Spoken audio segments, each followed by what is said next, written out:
Bonjour à toutes et à tous, je suis heureux de vous retrouver pour continuer avec vous cette réflexion concernant la confiance en Dieu. Et nous voyons ensemble que la confiance en Dieu apporte la confiance en l'avenir. Nous avons vu dans un premier temps le choix de Lot et ses conséquences dans ce texte de Genèse chapitre 13, versets 10 et 11, où on a vu que Lot avait peur pour son avenir. Alors, qu'est-ce qui avait influencé le choix de Lot? C'était, comme on l'avait vu, son attirance pour ce qui frappe les yeux. Il est dit que Lot leva les yeux et vit toute la plaine du Jourdain qui était entièrement arrosée. Et cette plaine était comme un jardin de l'Éternel, comme le pays d'Égypte. Mais Lot a été attiré par Sodome et Gomorrhe. Aussi, on a souligné son égocentrisme, puisqu'il est dit que Lot choisit pour lui toute la plaine du Jourdain. Et nous avons vu quelles étaient donc les conséquences de son choix. La décision d'aller habiter dans les villes de la plaine, sous prétexte qu'elle était bien arrosée, aura des conséquences dramatiques pour lui et pour sa famille. On a vu qu'il sera confronté à des guerres, il se laissera influencer aussi par les gens de Sodome qui, le texte nous dit, qui étaient méchants et de grands pécheurs contre l'Éternel. Et puis, dans Genèse chapitre 19, il est parlé qu'il va terminer sa vie misérablement. Il va perdre sa femme, dont le cœur aussi était attaché à Sodome. Puis, il aura avec chacune de ses filles une relation incestueuse qui donnera naissance à ces deux peuples, les Moabites et les Ammonites. J'aimerais maintenant que nous puissions voir ensemble quel était donc le choix d'Abraham et voir aussi quelles sont les conséquences pour sa vie. Alors, relisons ce passage de Genèse chapitre 13, versets 10 à 13. Il dit que Lot leva les yeux et vit toute la plaine du Jourdain qui était entièrement arrosée, avant que l'Éternel ait détruit Sodome et Gomorrhe. C'était jusqu'à Tsoar, comme un jardin de l'Éternel, comme le pays d'Égypte. Lot choisit pour lui toute la plaine du Jourdain et il s'avança vers l'Orient.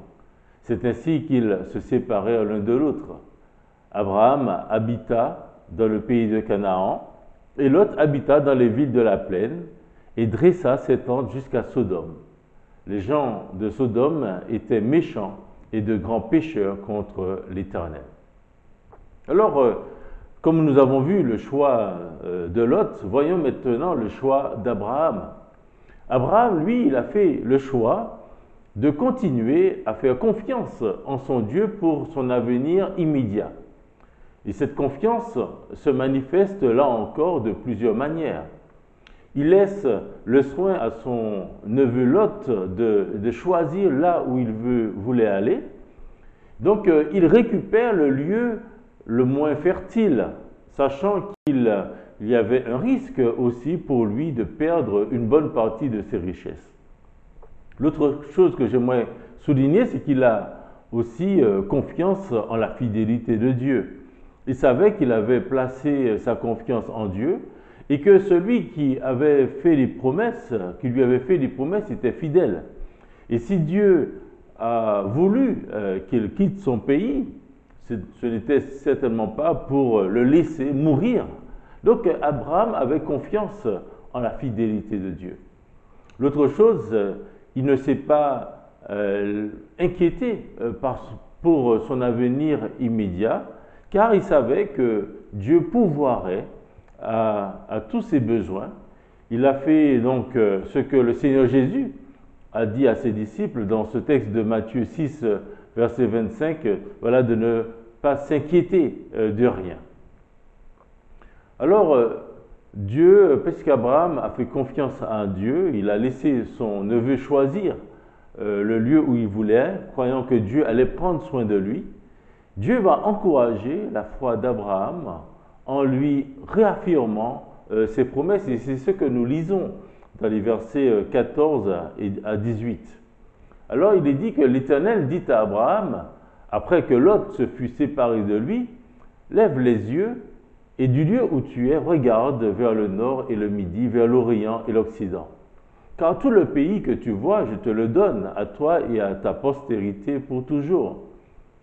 Je rendrai ta postérité comme la poussière de la terre, en sorte que si quelqu'un peut compter la poussière de la terre, ta postérité aussi sera comptée.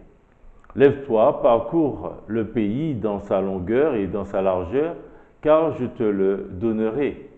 Abraham leva ses tentes et vint habiter parmi les chênes de Mamré, qui sont près d'Hébron, et il bâtit là un autel à l'Éternel.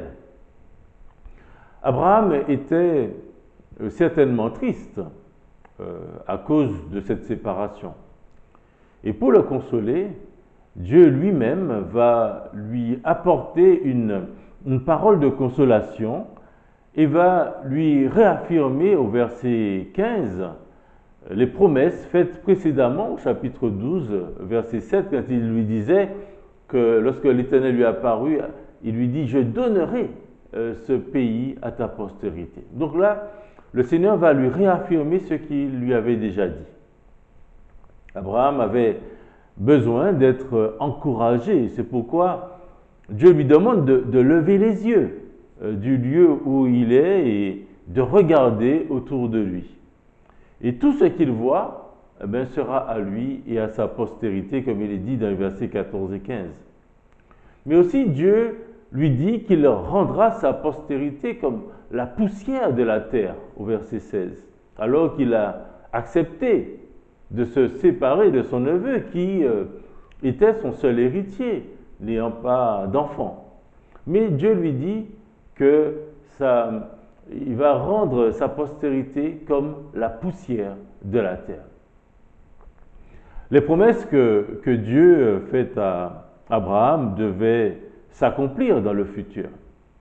Sans avoir vu leur accomplissement, Abraham a mis sa foi en la parole de Dieu. Hébreux chapitre 11, versets 1 et 2 nous dit que la foi est une ferme assurance des choses qu'on espère, une démonstration de celles qu'on ne voit pas. Et pour l'avoir possédée, les anciens ont obtenu un témoignage favorable. Alors comme Abraham qui a mis sa foi en la parole de Dieu, nous aussi qui sommes attristés par telle ou telle situation, levons les yeux, chers amis, levons les yeux et regardons avec les yeux de la foi tout ce que Dieu nous a promis. Souvenons-nous des choses qui se sont déjà accomplies dans nos vies et croyons que sa parole s'accomplira pour nous aussi dans l'avenir. Dans sa parole, j'aimerais juste partager avec vous quelques versets d'encouragement. Et quand il est dit dans Proverbes chapitre 23, versets 17 et 18, il dit que ton cœur n'envie point les pécheurs, mais qu'il ait toujours la crainte de l'Éternel, car il est un avenir et ton espérance ne sera pas anéantie. Dieu dit aussi aux captifs de Babylone, lorsque il leur dit par la bouche du prophète Jérémie, il dit « Car je connais les projets que j'ai formés sur vous, dit l'Éternel, projets de paix et non de malheur, afin de vous donner un avenir et de l'espérance. » Dans Jérémie chapitre 29, verset 11. Le Seigneur Jésus lui-même a dit à ses disciples que votre cœur ne se trouble point. Croyez en Dieu et croyez en moi. Dans Jean chapitre 14, verset 1. Alors, le Seigneur nous donne des versets dans sa parole que nous pouvons nous approprier et saisir par la foi ces versets et un peu regarder vers l'avenir avec ces promesses que le Seigneur nous a adressées. Alors, face aux besoins immédiats, nous sommes exhortés à les faire connaître à notre Dieu par la prière. Ce que C'est ce que dit l'apôtre Paul en Philippiens chapitre 4, versets 6 et 7, lorsqu'il dit « Ne vous inquiétez de rien, mais en toute chose, faites connaître vos besoins à Dieu par des prières et des supplications, avec des actions de grâce. Et la paix de Dieu, qui surpasse toute intelligence, gardera vos cœurs et vos pensées en Jésus-Christ. » Donc, en tant que chrétiens, nous sommes encouragés à faire connaître nos besoins à Dieu, et sa paix, qui surpasse toute intelligence, gardera nos cœurs et nos pensées en Jésus-Christ. L'apôtre Paul avait confiance en l'avenir, alors que lorsqu'il écrit, par exemple, aux Philippiens, il était en prison. Parce qu'il savait, il avait confiance en l'avenir, parce qu'il savait que sa vie était entre les mains du Dieu Tout-Puissant.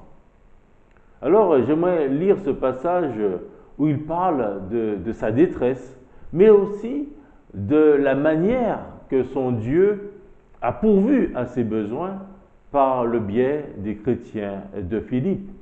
Et ça, nous pouvons le lire dans Philippiens chapitre 4, versets 10 à 20. L'apôtre Paul, il dit « J'ai éprouvé une grande joie dans le Seigneur de ce que vous avez pu enfin renouveler l'expression de vos sentiments pour moi. Vous y pensez bien, mais l'occasion vous manquait. Ce n'est pas en vue de mes besoins que je dis cela, car j'ai appris à être content dans l'état où je me trouve. Je sais vivre dans l'humiliation et je sais vivre dans l'abondance. En tout et partout, j'ai appris à être rassasié et à avoir faim, à être dans l'abondance et à être dans la disette. Je puis tout par celui qui me fortifie. Cependant, vous avez bien fait de prendre part à ma détresse. Vous le savez vous-même, Philippiens, au commencement de la prédication de l'Évangile, lorsque je partis de la Macédoine, aucune église n'entra en compte avec moi pour ce qu'elle donnait et recevait. Vous fûtes les seuls à le faire, car vous m'envoyâtes déjà à Thessalonique et à 2 reprises de quoi pourvoir à mes besoins. Ce n'est pas que je recherche les dons, mais je recherche le fruit qui abonde pour votre compte. J'ai reçu et je suis dans l'abondance. J'ai été comblé de biens en recevant par Épaphrodite ce qui vient de vous comme un parfum de bonne odeur, un sacrifice que Dieu accepte et qui lui est agréable. Et mon Dieu pourvoira à tous vos besoins selon sa richesse avec gloire en Jésus-Christ. À notre Dieu et Père soit la gloire au siècle des siècles. Amen. Donc, quelle que soit la situation dans laquelle il pouvait se trouver, nous voyons que la confiance de l'apôtre Paul était ferme en son Dieu. Il savait que Dieu allait pourvoir à ses besoins selon sa grâce. Et c'est pour cela qu'il dit « Je puis tout par celui qui me fortifie » au verset 13 de ce chapitre 4. L'apôtre Paul mettait son espérance en son Dieu. Il a dit aux chrétiens de Philippe, alors donc qu'il était dans une situation de grande détresse, il dit que ce n'est pas en vue de mes besoins que je dis cela, car j'ai appris à être content dans l'état où je me trouve. Je sais vivre dans l'humiliation et je sais vivre dans l'abondance. Il dit, en tout et partout, j'ai appris à être rassasié et à avoir faim, à être dans l'abondance et à être dans la disette. Et je puis tout par celui qui me fortifie. Mais donc, il savait faire confiance à Dieu, il savait accepter la situation présente et il faisait confiance à ce que Dieu allait pouvoir à ses besoins. Mais il leur dit, mais vous avez bien fait de prendre part à ma détresse, pour vraiment rappeler que sa situation était vraiment catastrophique, difficile. Et donc il ajoute, pour encourager ces chrétiens qui ont pourvu à ses besoins, il leur dit, mon Dieu pourvoira à tous vos besoins selon sa richesse avec gloire en Jésus-Christ. Oui, chers amis, ayons confiance en Dieu et en sa parole. Ayons confiance en l'avenir, car notre Dieu n'est point un Dieu, notre Dieu n'est point un homme, il est dit, pour mentir, ni un fils d'un homme pour se repentir. Donc, dans Nombre, il est dit, ce qu'il a dit, ne le fera-t-il pas? Et c'est ce qu'il a déclaré, il est dit. Est-ce qu'il ne va pas l'exécuter? Donc, Dieu n'est pas comme un homme pour mentir. Il fait ce qu'il dit. Dieu aussi dit aussi à Abraham de se lever et de parcourir le pays. Au verset 17. Il dit, lève-toi, parcours le pays dans sa longueur et dans sa largeur, car je te le donnerai. Les commentateurs disent que le fait de parcourir le pays était un acte, un rite légal par lequel l'acquéreur jalonnait sa future propriété. Donc, Abraham devait s'approprier par la foi cette terre. Et nous aussi, le Seigneur nous demande de nous lever, de marcher par la foi pour nous approprier ses promesses. Il a fait, certes, des promesses spécifiques à Abraham, et il a pour chacun de nous des promesses qui nous seront spécifiques selon le plan qu'il a pour chacun de nous. À nous maintenant de savoir quelles sont les promesses qu'il nous a faites et de nous les approprier. Mais il est bon de laisser chaque passage dans son contexte et de voir qu'est-ce que Dieu il a à nous dire, quel encouragement qu'il veut nous donner, quelle promesse il veut nous faire, et saisir par la foi sa parole. Le texte se termine avec cette marque de foi et de reconnaissance d'Abraham. Il est dit qu'il bâtit là un autel à l'Éternel au verset 18. Donc nous aussi, nous pouvons montrer à Dieu notre reconnaissance parce que c'est ce qu'il fait en bâtissant dans cet autel, en offrant à Dieu ses sacrifices. Donc nous aussi, nous pouvons montrer à Dieu notre reconnaissance en lui offrant nos sacrifices, il est dit, de louange, comme le précise l'auteur de l'Épître aux Hébreux.